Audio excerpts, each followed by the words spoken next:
వీళ్ళు అసలు వార్త ఏంటి, వీళ్ళు రాసేదేంటి, ఏ విధంగా ప్రజలు మభ్యపెడతానికి రాస్తూ ఉంటారంటానికి ఇది కూడా చూడండి. ఏడాదిగా రవికుమార్ ఏమైనట్లు అని చెప్పి ఈనాడు హెడ్డింగ్ పెట్టింది.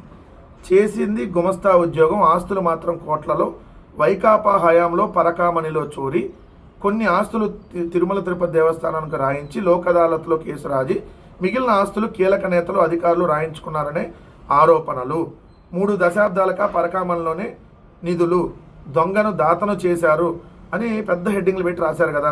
మొదటి తప్పంటూ 2023 ఏప్రిల్ 29 కొన్ని నోట్లను చోరీ చేయగా రవికుమార్ విజిలెన్స్ అధికారులు పట్టుకున్నారు. అదే తొలిసారని, మరోసారి చేయనని వదిలేయాలని అభ్యర్థించారు. అప్పట్లో వీటి విలువ 14.43 కోట్లు. ఏంటి విలువ? ఈయన ఇచ్చిన ఆస్తుల విలువ. అంటే ఇతను పరకామణిలో 70,000 రూపాయల విలువైనటువంటి ఏదైతే నోట్లని దొంగతనం చేశాడు, దాని విలువ 70,000 రూపాయలు ఉంటుంది. అతను పట్టుకున్నారు.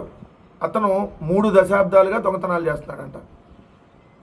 అంటే చంద్రబాబు నాయుడు గారు ముఖ్యమంత్రిగా ఉన్నప్పుడు, కాంగ్రెస్ పార్టీ వాళ్ళు ముఖ్యమంత్రిగా ఉన్నప్పుడు అన్ని చోట్ల చేస్తున్నా ఒక్కరోజు కూడా పట్టుకోలేదు ఇతన్ని. పట్టుకుంది ఎవరు? వైఎస్ఆర్ కాంగ్రెస్ పార్టీ అధికారంలో ఉన్నప్పుడు ఇతను పట్టుకున్నారు దొంగని. ఈ దొంగని పట్టుకుంది వైఎస్ఆర్ కాంగ్రెస్ పార్టీ.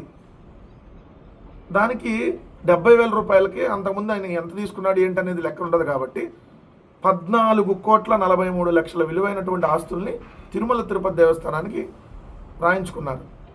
తిరుమల తిరుపతి దేవస్థానానికి, అది కూడా అక్కడ ఉన్న బోర్డు నిర్ణయం తీసుకొని. మరి అదే బోర్డులో మెంబర్లే కదా ఇప్పుడు మీ క్యాబినెట్లో ఉన్నారు, మంత్రులుగా ఉన్నారు, మీ క్యాబినెట్లో ఎమ్మెల్యేలుగా ఉన్నారు. మరి వాళ్ళ మీద మాట్లాడాలి కదా మీరు. రవికుమార్ ఏడాదిగా ఏమైనట్టు అని మీరే రాశారు. గత ఏడాది సెప్టెంబర్ నుంచి రవికుమార్ కుటుంబ సభ్యులతో కలిసి అజ్ఞాతంలో వెళ్ళిపోయారు. ప్రాణభయంతో ఎవరికి అందుబాటులో లేరని అంటున్నారు. అంటే అధికారంలో ఉన్న వాళ్ళతో ప్రాణభయం ఉంటుందా? ఎవరితో ఉంటుంది? అంటే అధికారంలో ఉన్న మీ తెలుగుదేశం వాళ్ళతో అతనికి ప్రాణభయం ఉందనే కదా దానికి అర్థం. ఇది కదా నువ్వు రాయాల్సింది వార్తలో. దొంగని పట్టుకున్నప్పుడు తప్పంట. అంతకుముందు దొంగతనాలు మీ హయాంలో చేస్తుంటే మీ పత్రికలు ఏం గొడ్డుపోయినాయా?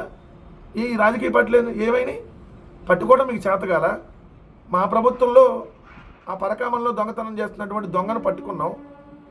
పట్టుకొని తిరుమల తిరుపతి దేవస్థానానికి ఏదైతే లాభం చేసేలా ఆస్తుల్ని రాయించుకున్నారో అతని ఇష్టానికి ఒప్పుకున్నాడు. సో 14 కోట్లు దాన్ని ఇప్పుడు మళ్ళీ దాన్ని ఏదో పెద్ద ఇష్యూగా చేస్తూ ఇంకేదో జరిగిపోయిందని చెప్పి తిరుమల లడ్డులాగే దీన్ని కూడా రాద్ధాంతం చేయాలని ఇది. తిరుమల లడ్డులో జంతువుల కొవ్వుని హెడ్డింగ్ పెట్టావు కదా ఈనాడు కిరణ్, కొవ్వెక్కి ఇప్పుడు ఏమైంది ఆ జంతువుల కొవ్వు?